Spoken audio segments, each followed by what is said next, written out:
Es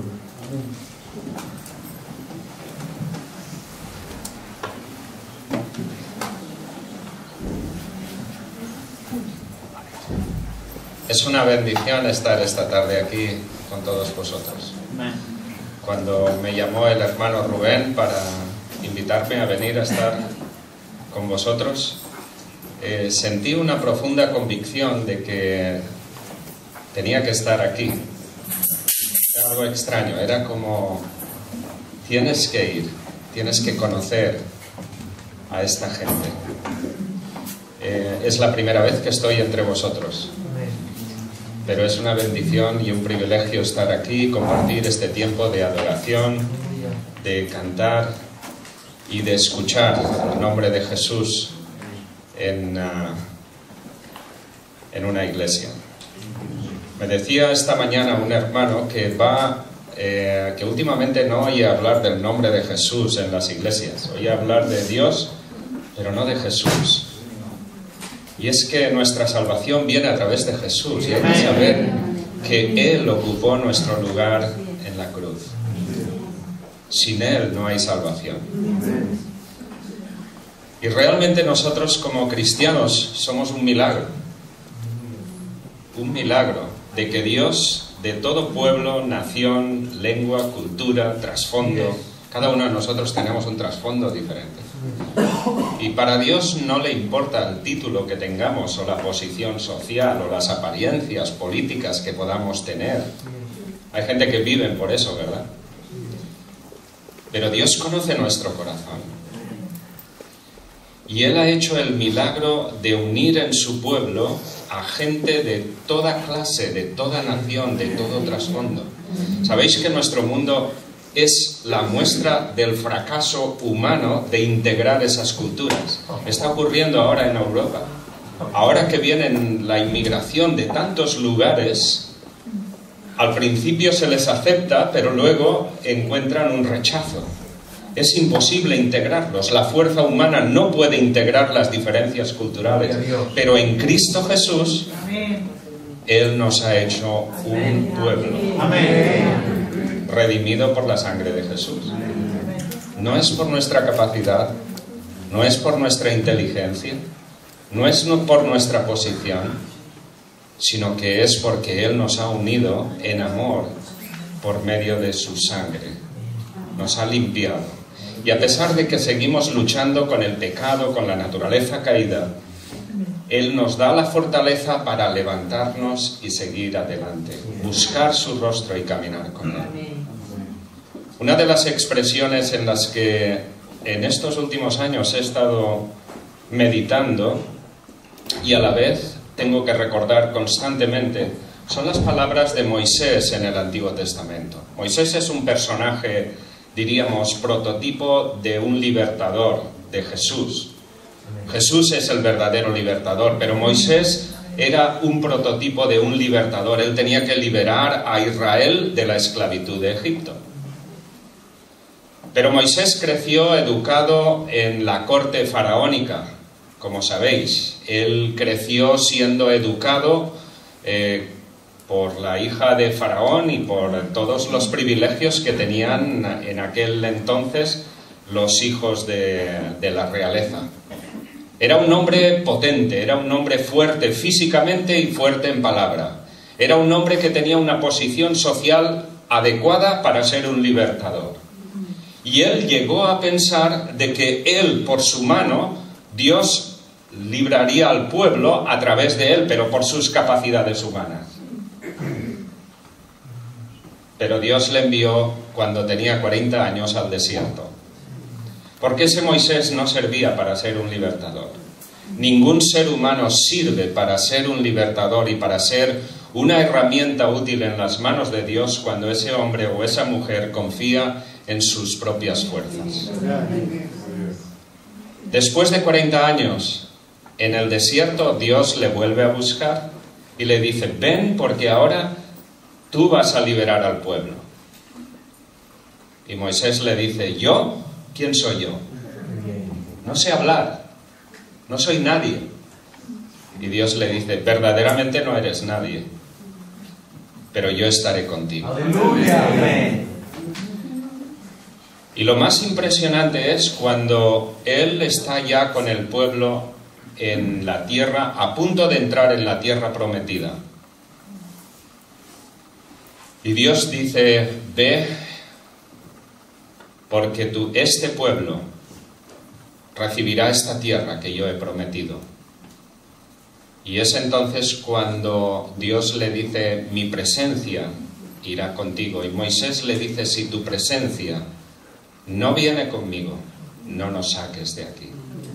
Es la presencia de Dios lo que da sentido a nuestra vida. Si Él no está presente en la vida del ser humano, el ser humano, aunque sea muy famoso y tenga todo, no tiene nada. Nada. Veía anoche en el informe semanal de un cantante famoso que ha muerto hace poco. Su fama, su dinero, todo lo que ha conseguido. ¿Y ahora qué? ¿Y ahora qué? Pero como cristianos tenemos que vivir en una tierra, en un lugar, en una cultura, en un ambiente hostil. No lo ignoramos. Tenemos problemas con nuestra propia naturaleza. Y tenemos problemas con el mundo que nos rodea. En el sentido de que crea y nos agobia una presión en nosotros que a veces no hacemos lo que queremos hacer, lo que debemos hacer como cristianos en esta tierra. Sentimos ese conflicto que experimenta el apóstol Pablo cuando dice, el bien que quiero hacer, no lo hago. Y el mal que no quiero hacer, eso es lo que hago. Realmente todos sufrimos esa tensión en nosotros. El salmo que quiero compartir con vosotros es un salmo que escribió David cuando él era un hombre mayor. Y David fue un nombre al que Dios designó como el hombre según su corazón. Todos sabemos que David cometió muchos errores graves. Pero David nunca se mantuvo en sus errores. Él buscó siempre el arrepentimiento y la vuelta a Dios. Nosotros a veces no vivimos lo que realmente predicamos. Y eso produce problemas de testimonio hacia la gente de afuera, a la gente que nos observa, en nuestros trabajos, en los colegios. Aquí veo a jóvenes, a jovencitos que están en los institutos, están en los colegios, que tienen presión constantemente, que les ridiculizan simplemente porque creen en Dios. Los que somos mayores en nuestros trabajos, en nuestros ambientes, nos encontramos también en situaciones de desprecio, como si fuéramos una subcultura, porque creemos en Dios. Y a veces nos cuesta vivir lo que realmente predicamos. Pero si nosotros mismos nos damos cuenta de que no estamos viviendo lo que predicamos, también nos sentimos como hipócritas, como falsos. ¿Qué tipo de cristiano soy yo? Yo creo que David experimentó esta tensión y él nos va a dar las claves de cómo armonizar aquello que creemos, la doctrina, la Biblia, la palabra de Dios, aquello que sabemos de Dios, cómo armonizamos eso con nuestra práctica diaria. ¿Cuál es la actitud que debemos de tener con todo aquello que adquirimos cada domingo en nuestras lecturas, en nuestro tiempo de adoración, en casa, cuando realmente estudiamos la palabra y descubrimos cosas de Dios? ¿Cómo armonizar eso? Así que vamos a leer el Salmo 139. Salmo 139. Es uno de mis salmos preferidos. Y en este salmo, David expresa, yo creo, lo que es su comprensión de Dios y luego cuál es la respuesta de esa comprensión en la vida práctica. Este salmo tiene dos partes. La primera de ellas nos lleva desde el versículo 1 hasta el versículo 22. La segunda parte tiene que ver con los dos últimos versículos. Y ahí es donde nos vamos a centrar. Pero notemos en la primera parte que nos habla de 4 aspectos de la persona de Dios, del carácter de Dios, de lo que era la comprensión que David tenía acerca de Dios. Y dice ahí: oh Jehová, tú me has examinado y conocido. Tú has conocido mi sentarme y mi levantarme. Has entendido desde lejos mis pensamientos. Has escudriñado mi andar y mi reposo. Todos mis caminos te son conocidos, pues aún no está la palabra en mi lengua. He aquí, oh Jehová, tú la conoces toda. Detrás y delante me rodeaste, sobre mí pusiste tu mano. Tal conocimiento es demasiado maravilloso para mí. Alto es, no lo puedo comprender. Lo que David nos está expresando en esta primera parte es su entendimiento de que Dios conoce todo en nuestras vidas. No conoce solamente lo que hacemos, conoce también las intenciones que nadie más conoce. Cuando venimos aquí a la iglesia todos estamos bien arregladitos. Yo vine con corbata y todo esta tarde, aunque le dije al pastor al ver que él no llevaba corbata, pues lo siento por venir de esta forma. La próxima vez vengo sin corbata. Pero todos podemos disfrazar lo que realmente hay en nuestro corazón. Pero Dios conoce nuestro corazón, conoce nuestra intención. No solamente lo visible, sino también lo invisible. ¿Cómo debe de motivarnos eso a la hora de vivir cada día en el trabajo, en el instituto, en la universidad, en casa, en el mercado, conduciendo? Dios nos ve, nos conoce y conoce nuestras intenciones. Segundo lugar, a partir del versículo 7, ¿a dónde me iré de tu espíritu y dónde huiré de tu presencia? Si subiere a los cielos, allí estás tú. Si en el Seol hiciere mi estrado, he aquí allí tú estás, etcétera, etcétera, hasta el versículo 12. Lo que David nos está expresando aquí es la omnipresencia de Dios. Primero ha sido la omnisciencia, ahora es la omnipresencia. Dios está presente, estemos donde estemos. No solamente adoramos a Dios cuando venimos aquí, también en casa, en nuestras relaciones con todo el mundo, ha de ser Dios está presente. Y debemos de honrar a Dios a través de nuestra conducta. Todos sabemos de la omnipresencia de Dios, Él está en todas partes. Aunque bajemos al Seol, como dice el Salmo, aunque ande en valle de sombra de muerte, tú estarás conmigo. Y de hecho, cuando todos nosotros lleguemos a nuestra etapa final, que tengamos que ir a la presencia de Dios, en el valle de sombra de muerte, allí veremos a Dios cara a cara. Porque Él es la vida y Él ha triunfado, Jesús ha triunfado sobre la muerte.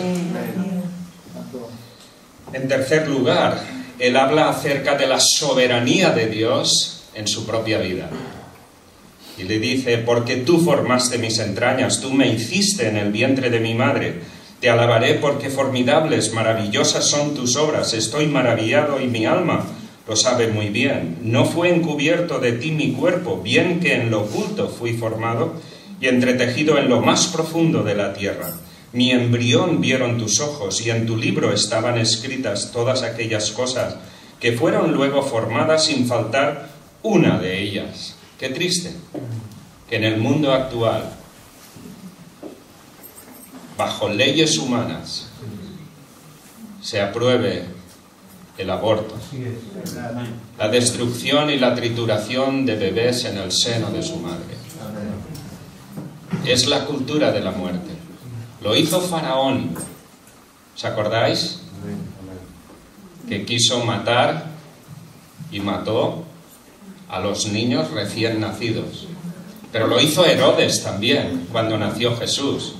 ¿Os dais cuenta las vinculaciones de los dos libertadores? Cuando nacen, los líderes, los poderes dominantes de la sociedad en las que vivieron, intentan matar al libertador. El diablo siempre intenta destruir la obra de Jesús. Y pensó que a través de la muerte en la cruz había vencido, sin darse cuenta de que había fracasado. Allí fue donde Jesús arrebató el poder de la muerte de aquel que tenía en su mano el poder de la muerte. Y es por eso que hemos de entender que Dios nos ha formado, este cuerpo que tenemos, esta ingeniería maravillosa que hay aquí, que a veces no valoramos, o que no estamos satisfechos con él, porque vivimos en un mundo que nos hace sentir inseguros y desagradables en el cuerpo. Siempre queremos ser otros, ¿no? Tener una estética, una forma diferente. Siempre admiramos a aquellos que aparecen en las noticias, o que son rubios o altos o ojos azules, etc. Y siempre hay gente acomplejada que quieren ser otra cosa, cuando Dios nos ha hecho formidables, ha hecho en nosotros un cuerpo único. No necesitamos ni baterías ni nada de eso, funciona perfectamente. Hasta había resonancia magnética y todo en esta expresión de David cuando dice: mi embrión vieron tus ojos. Para Dios no hay nada oculto. ¿Crees de verdad que Dios ha formado tu cuerpo? ¿Que es Señor de tu vida? ¿Que tu cuerpo es fantástico, es maravilloso? ¿Que debemos de cuidarlo? Porque Dios lo ha construido y debemos de cuidarlo, eso sí, pero no adorarlo. No vivir dependiendo de la estética, de la apariencia. Y eso tiene que ver con las relaciones familiares, con la educación de los hijos, cómo vivimos como personas, ¿no? Y finalmente habla de la santidad de Dios cuando dice: cuán preciosos me son, oh Dios, tus pensamientos, cuán grande la suma de ellos, si los enumero se multiplican más que la arena, etc. O sea, él habla de la santidad, de la perfección, de la belleza de Dios. Ser santo es ser sano, y ser sano es ser atractivo. La santidad de Dios implica belleza. Cuando Dios crea el mundo, lo crea con un atractivo que, a pesar de que el ser humano lo vamos destruyendo, el mundo, la naturaleza en sí, refleja el carácter limpio, la santidad de Dios, la belleza, la armonía. Y donde el ser humano ponemos la mano, empezamos a destruir. Ahí vemos estos 4 aspectos a los cuales ha llegado David a tener comprensión acerca de la naturaleza de Dios. Pero notad que en todos ellos siempre hay una vinculación personal, un tú y yo.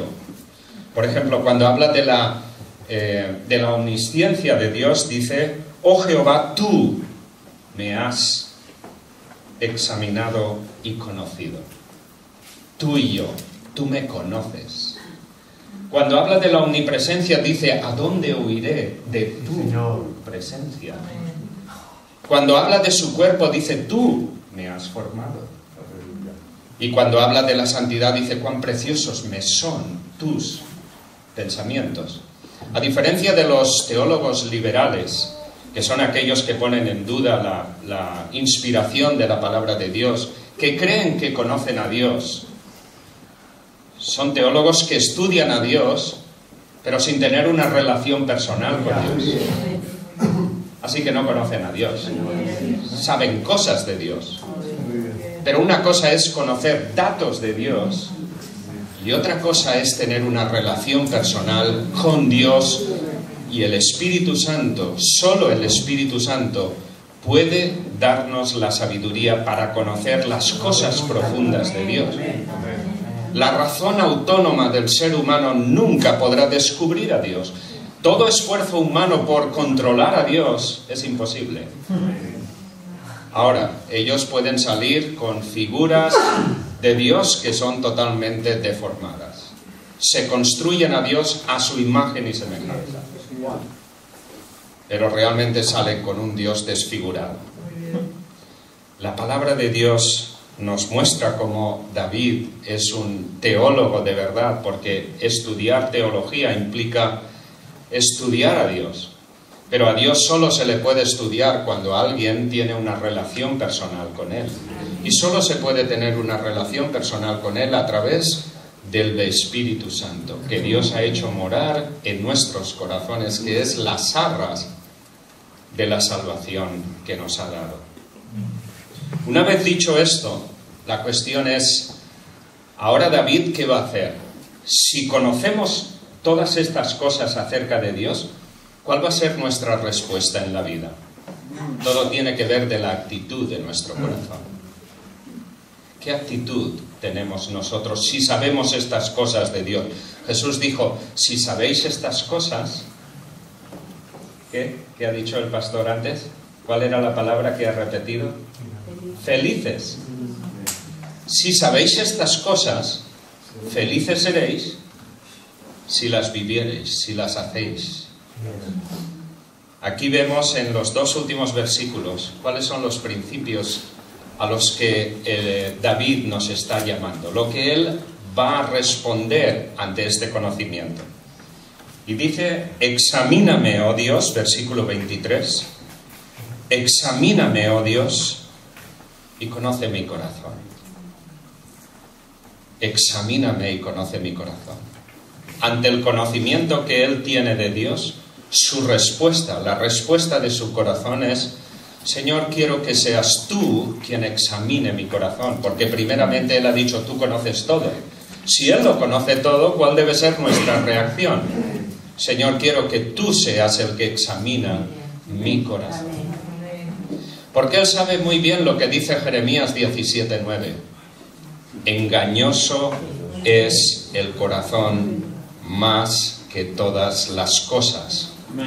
Nuestro corazón puede ser muy engañoso y nuestro corazón puede tener perversidades que están ocultas, que nos gobiernan, que nos controlan.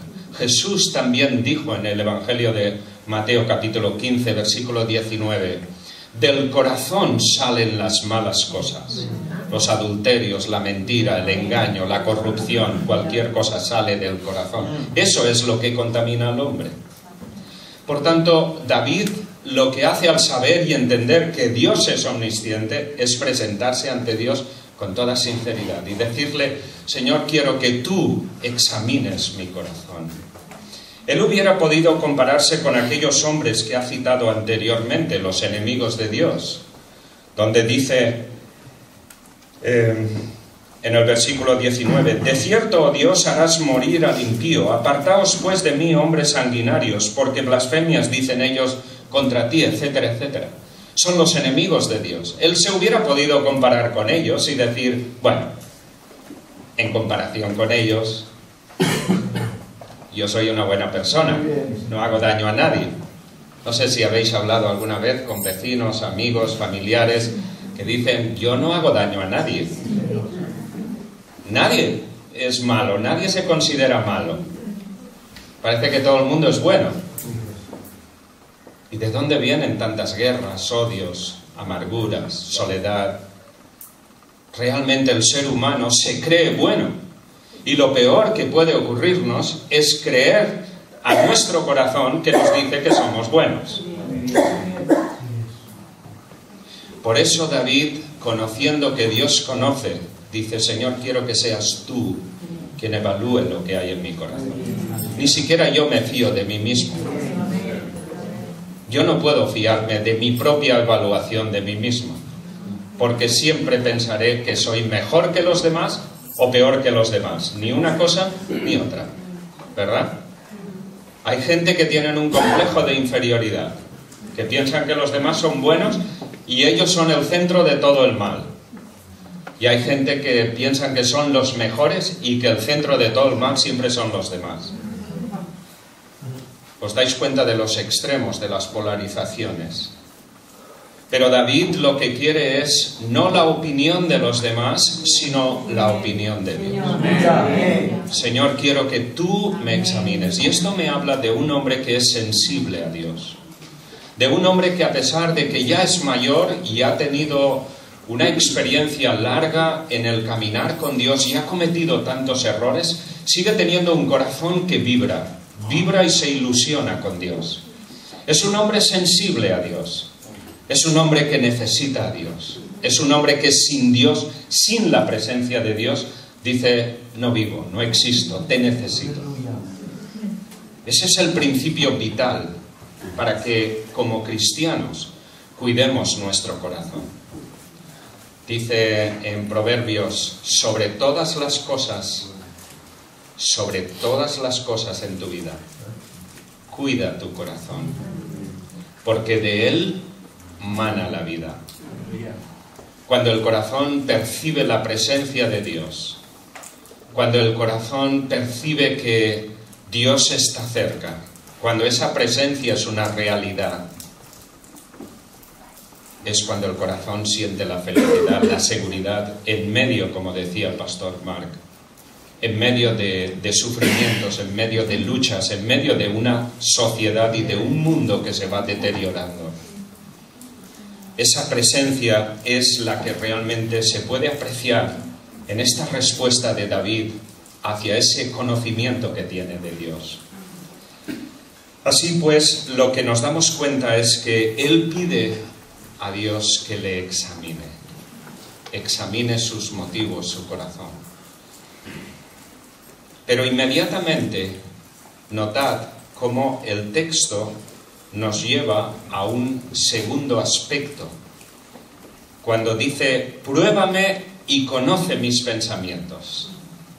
Primero ha dicho, examina mi corazón, y luego, pruébame y conoce mis pensamientos.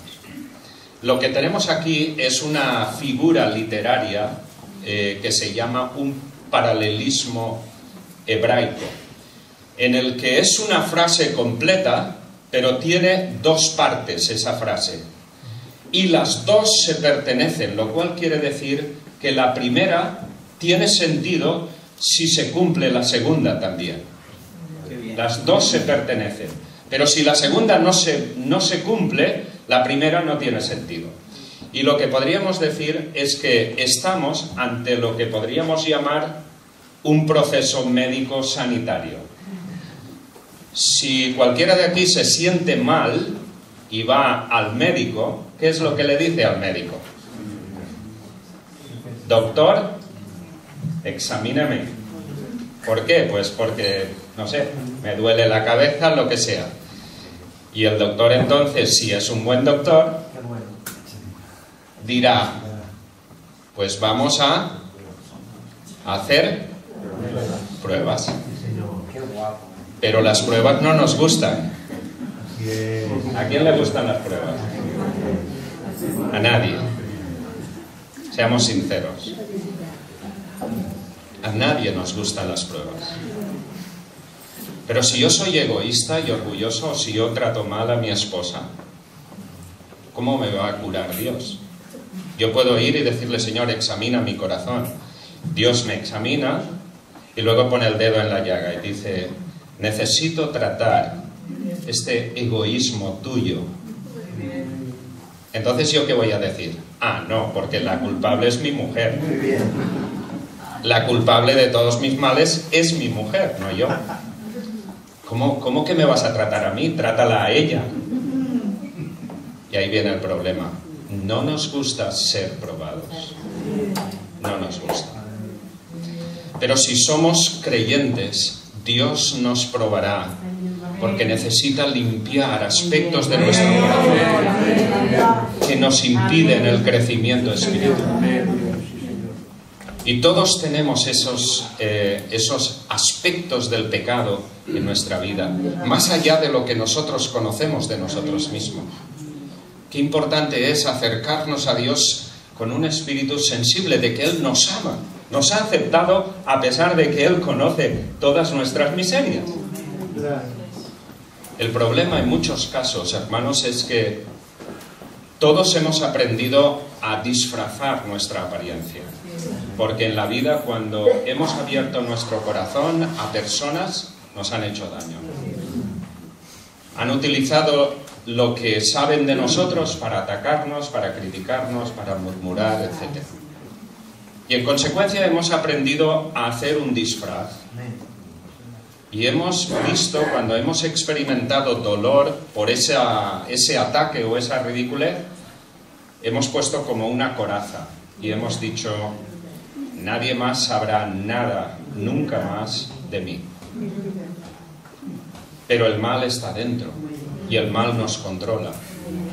hasta que no seamos capaces de rendirnos delante de Dios y de quitar la coraza y decir, Señor, tú me has aceptado y tú conoces todo lo que hay, no te puedo ocultar, a ti no te puedo ocultar. Y nos rendimos para decir, Señor, examíname lo que hay en mi corazón, quiero que tú me examines. Pero Dios nos va a decir, hay que probar. Y el probar, la palabra probar que aparece aquí, es una palabra muy interesante, es la palabra ejercitar. ¿Sabéis lo que hacen los jugadores del Barça, del Madrid y todos? ¿Sabéis que están entrenando toda la semana? ¿Qué están haciendo? Preparando su musculatura. ¿Para qué? Para conseguir un objetivo. Pero tienen que sacrificarse, tienen que esforzarse. ¿Qué es lo que nosotros vemos de ellos? Hombre, el domingo o el sábado cuando van a jugar, y nos gusta o no nos gusta. Pero lo que va a ocurrir el domingo dependerá mucho de lo que ha ocurrido entre semana. De que estén dispuestos a trabajar, a forzar, a agilizar su musculatura. ¿Qué es lo que quiere Dios hacer en nosotros? Él va a ejercitar nuestra musculatura espiritual, si es que podemos decir eso. Para que seamos personas probadas. Personas que al pasar por la prueba hemos sido fortalecidos. ¿Para qué? ¿Para ser de adorno en las iglesias? No, para servir a una humanidad perdida. Si nosotros no aprendemos y no crecemos, nunca podremos ser herramientas útiles en las manos de Dios. Yo siempre tengo que hacer referencia de dónde vengo yo. Yo soy valenciano. Y yo crecí en un pueblecito pequeño, agrícola. Muy pequeño, el pueblo. Allí nos conocemos todos. Pero mis padres eran agricultores. Y de pequeño yo iba al campo con ellos y veía lo que hacían. Yo recuerdo cuando era pequeño cómo cultivaban allí los tomates, por ejemplo. Que los cultivaban al aire libre. Hoy en día lo hacen en invernaderos. Ahora, yo os aseguro que hay mucha diferencia de un tomate que ha sido creado en la naturaleza día a día, etcétera, a un tomate que ha sido criado en un invernadero. Parecen de plástico los tomates de invernadero. Lo mismo con las paellas. Hay una gran diferencia de la paella valenciana hecha con leña a hecha con gas butano. Y sobre todo si es leña de naranjo. Dios no tiene microondas para nuestra espiritualidad. Dios nos usará en las experiencias diarias, así como las plantas naturales crecen y reciben el frío, el calor, pero esos tomates son muy diferentes, la calidad es muy diferente. Lo mismo ocurre con la santidad de Dios, Él lo hace en la vida natural de cada día. Por tanto, nos prepara para el servicio, para ser de bendición a nuestro pueblo. Así que, aunque las pruebas no nos gustan, las pruebas nos edifican, nos construyen, nos hacen fuertes. Y a veces tendremos que llorar, como nos recordaba el pastor, y otras veces reiremos, pero el gozo y la felicidad están ahí. Es una realidad profunda que las circunstancias no van a quitar. Hemos de estar dispuestos a pasar por momentos difíciles y saber y aprender a llorar con los que lloran y reír con los que ríen. En tercer lugar, en el versículo 24, él avanza y dice: y ve si hay en mí camino de perversidad. Ve si hay en mí camino de perversidad. Qué interesante es esto. Porque llegar a este punto refleja un punto de madurez. Qué bueno que nosotros podamos llegar a decir: Señor, estoy dispuesto a ver, a reconocer, si tú me lo muestras, que en mí hay camino de perversidad. Porque si tengo que hacer algo para resolverlo, lo primero es verlo. Pues si no lo veo, y solamente Dios nos lo puede mostrar. Y quizás Dios me va a mostrar que el problema no es mi esposa, soy yo. Por supuesto, Dios tendrá que tratar con mi esposa también, porque ella tampoco es perfecta. Pero lo que yo no puedo hacer es pasarme la vida excusándome que la culpable es ella. O sea, volviendo a mi padre Adán, ¿no? Cuando Adán y Eva pecaron y Dios buscó a Adán y le dijo, ¿qué ha pasado? Y Adán dice, bueno, la mujer que me diste, ella me dio de comer. O sea, la culpable era no la mujer, sino Dios, porque se la dio. La mujer que tú me diste. Además, estaba dormido, lo cual era como excusarse de su propia responsabilidad. Y cuando llega la mujer adopta la postura de victimismo. Bueno, me engañó la serpiente. O sea, realmente el ser humano tenemos esa capacidad de tratar de evadir la responsabilidad. Qué bueno hubiera sido que cuando Dios les buscó, a Adán y Eva, hubiéramos escuchado palabras de arrepentimiento, de decir, Señor, hemos pecado. No, había que ocultarlo. Había que ocultarlo. Y creéis que, bueno, a lo mejor vosotros no, porque sois diferentes, pero yo sí veo en mí la naturaleza de ocultar y culpar a mi mujer. Siempre que tenemos un problema, para mí, ella es la culpable. Esa tendencia la tengo. Y creo que ella también. Tenemos que pensar, estoy dispuesto a reconocer como David esa posibilidad de decir, ve si hay en mí camino de perversidad. Estoy dispuesto a ver, sabiendo que tú me amas, me has aceptado y que no me vas a rechazar, sino todo lo contrario. Si mi pueblo se humillare, entonces yo obraré. Cuando nosotros nos humillamos y reconocemos la realidad delante de Dios, es cuando Dios realmente puede trabajar en nuestro corazón. O sea, ¿os acordáis de aquella iglesia en Apocalipsis? ¿Sabéis que allí aparecen al principio 7 iglesias? Y una de ellas es la iglesia más triste que hay, porque dice Jesús, he aquí yo estoy a la puerta y llamo. Si alguno oye mi corazón y abre, si alguno oye mi llamado y abre la puerta, yo entraré y cenaré con él. La cuestión es que Jesús ahí se presenta. La pila. Esto necesita pilas, nosotros no.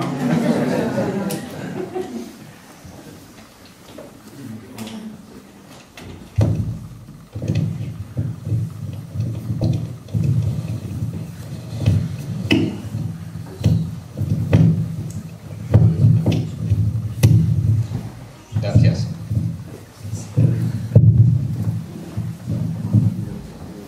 Realmente Jesús se presenta ahí como el que está fuera de la iglesia. Si Jesús no está dentro de la iglesia, ¿qué es la iglesia?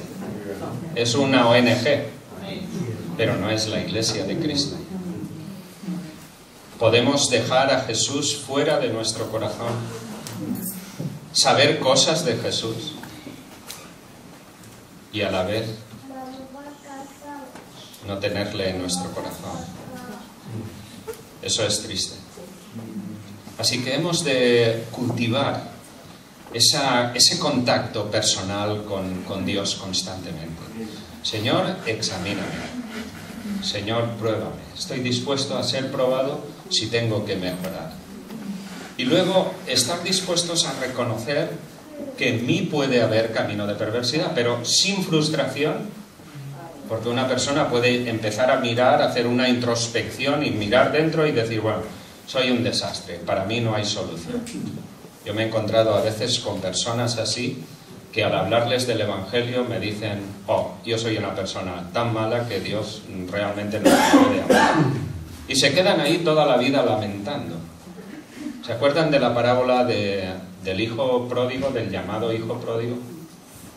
cuando él llega a un punto y se da cuenta de que está cuidando cerdos, cuando se da cuenta de eso, vuelve en sí, dice el texto, vuelve a la realidad y se da cuenta de que todo a su alrededor es miseria.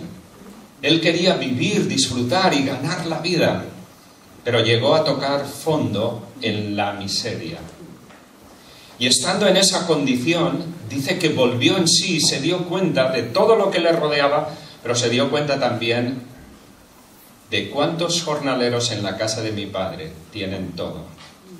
Y yo que soy hijo, no tengo nada, estoy pereciendo. Y es ahí donde él toma la decisión. Me levantaré, iré y diré. O sea, voy a tomar la decisión de salir de esta miseria. Porque si no tomas la decisión, te puedes pasar la vida ahí lamentándote y diciendo, oh, qué bien estaría en casa de mi padre y tal. Pero tomar la decisión no es suficiente. Hay que levantarse y hay que ir en alguna dirección. ¿A dónde vas a ir? Hay que ir al Padre. Hay que ir a pedir perdón. Y cuando llegues al Padre, decir, Padre, perdóname, porque no soy digno, no soy digno. Y es verdad, no somos dignos, ninguno de nosotros, ningún ser humano. El único digno es Jesucristo. Él ha subido a la cruz, ha derramado su sangre por nosotros, y ahora cuando le aceptamos a Jesús, Él nos da su dignidad y nos cubre con su sangre, de manera que Dios nos ama, nos acepta para ser sus hijos, para adoptarnos como hijos. Por eso David anticipa todo eso cuando él dice, y ve si hay en mí camino de perversidad. No me voy a quedar en el lamentarismo, pero estoy dispuesto a reconocer que en mí puede haber camino de perversidad que necesita ser transformado. Y finalmente dice, y guíame en el camino eterno. Guíame. La cuestión ahí implica, estoy dispuesto a levantarme y a caminar. No puedo esperar que Dios haga todo por mí y que me toque con una varita mágica y me haga un santo. El creer en Dios significa disponerme a que tú me guíes en el camino de esta vida, en aquel camino que tiene valores eternos, no las modas que van y vienen, sino la palabra de Dios. Aquello que realmente tiene consistencia y que nos llevará a través de la muerte a la presencia de Dios. Si queremos vivir unas vidas de moda, eso no tiene valores eternos.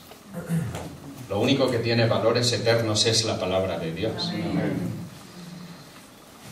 Yo he compartido esto muchas veces, pero Eunice y yo nos conocimos en el Instituto Bíblico en Castelldefels, donde estamos ahora, pero cuando yo era estudiante, y ella era mi profesora de música.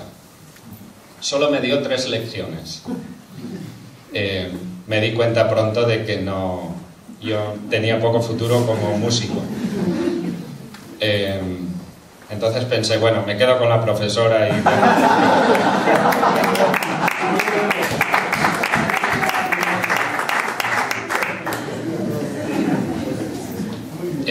pero siempre he recordado una frase que ella me dijo. Me dijo, un buen músico se conoce cuando es capaz de equivocarse e inmediatamente volver a la nota. Porque cuando uno se equivoca se pone nervioso y ya todas las notas te saltan, ¿no? Ella me dijo, un buen músico es el que se equivoca pero sabe volver a la nota. Esa es la cuestión. Un buen cristiano es aquel que cuando se equivoca inmediatamente sabe volver. Amén. Porque Dios cuando nos aceptó no esperaba que fuéramos perfectos. Él ya sabía lo que íbamos a fallar. Aleluya. La cuestión es, como cristiano, no te quedes estancado. No estamos aquí para ser de adorno en las iglesias. Estamos aquí para remangarnos y para servir a Dios. Dios quiere usarnos para transformar este mundo. Pero si no somos probados, si no somos transformados, nunca nos podrá usar. Quiero concluir con una parábola moderna que nos ayudará a entender todo esto que acabamos de decir. Esto es una parábola, o sea, es una historia imaginaria. Había en una población un hombre rico que tenía un castillo grande y era un hombre que le gustaban mucho las obras de arte. Y tenía en una de las salas del castillo, tenía pues todo tipo de cuadros, de figuras valiosas, etcétera, toda una exposición. Pero tenía un hijo, y este hijo bajaba todos los días al pueblo a pasear, a ver lo que había en el pueblo o a reunirse con algunos amigos. Y en ese pueblo había un mendigo. Este hijo del hombre rico normalmente se paraba a hablar con el mendigo e hicieron buena amistad. El mendigo, en una ocasión, en agradecimiento a este joven, porque venía a hablarle y saludarle, le trataba como una persona, hizo un cuadro, pintó un cuadro del hijo, o sea, de este joven. No era un cuadro valioso, o sea, desde luego el mendigo no pintaba muy bien, pero le hizo un cuadro y le dijo: mira, te regalo este cuadro en agradecimiento por tu amistad. Así que este joven vio el cuadro, bueno, pues se lo llevó a mi padre, que a mi padre le gustan mucho los cuadros y tal.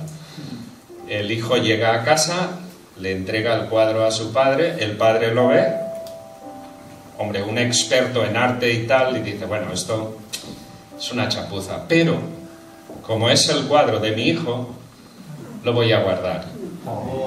Lo voy a guardar. Y lo guardó en la galería, juntamente con los demás cuadros de arte. Llegó el día en que el joven ya no bajaba al pueblo y el vagabundo preguntó: ¿qué pasa con este joven?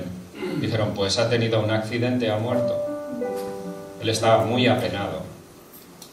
Pero se enteró de que poco tiempo después el padre había muerto también. Y la cuestión es que se programó una subasta de todas las obras de arte que habían en la galería. Así que este vagabundo, cuando oyó de esa subasta, pensó: ¿y qué habrá sido de aquel cuadro que yo pinté de su hijo? Y bueno, y curioso, pues dijo: voy a ir a la subasta a ver qué pasa, a ver si sale mi cuadro.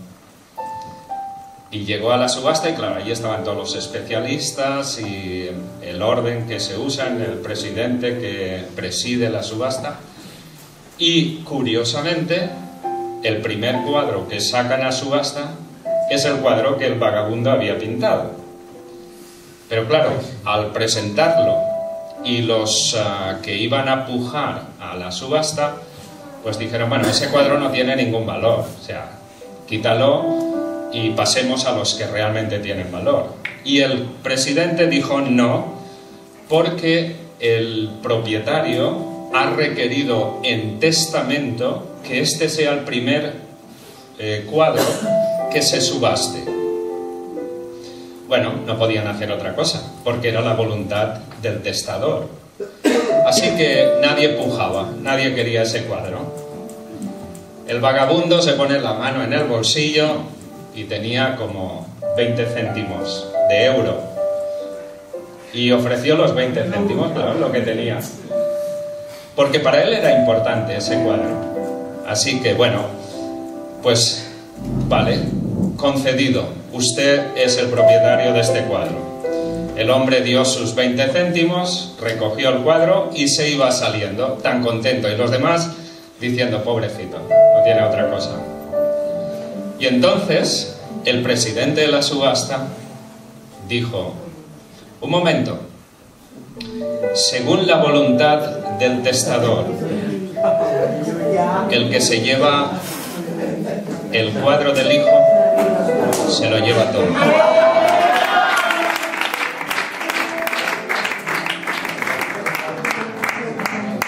¿Os acordáis de aquellas palabras de Juan?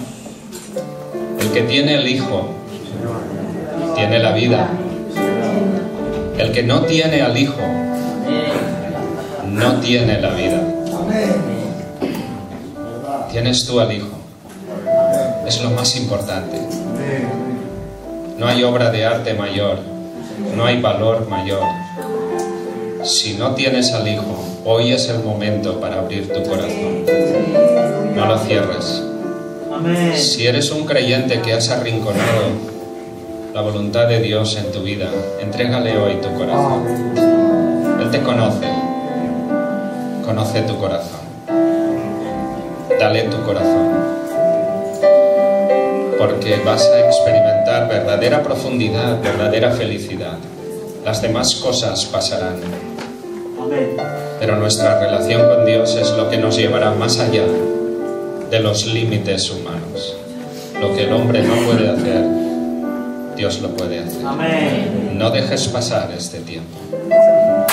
Vamos a terminar con una oración.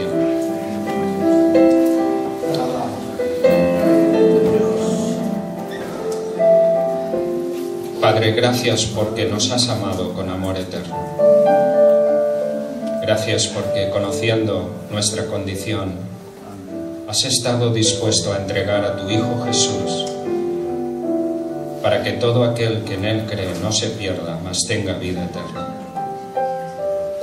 Esta tarde aquí con mis hermanos te adoramos porque solo tú mereces la honra y la gloria. Gracias porque nos has redimido con sangre, con la sangre de Jesús, y has sellado nuestras vidas y escrito nuestros nombres en el libro de la vida. Señor, a ti sea la honra y la gloria, y pido por mis hermanos aquí, para que tú les fortalezcas, que nos fortalezcas a todos como pueblo tuyo, como hijo tuyo, y donde estemos, que seamos luz y sal para un mundo que está en tinieblas y oscuridad. Gracias, Padre, por esta comunidad, y pido tu bendición sobre cada una de las familias, de los jóvenes, de los niños, de los adultos, para que sean un pueblo fuerte en ti. En el nombre de Jesús lo pido. Amén.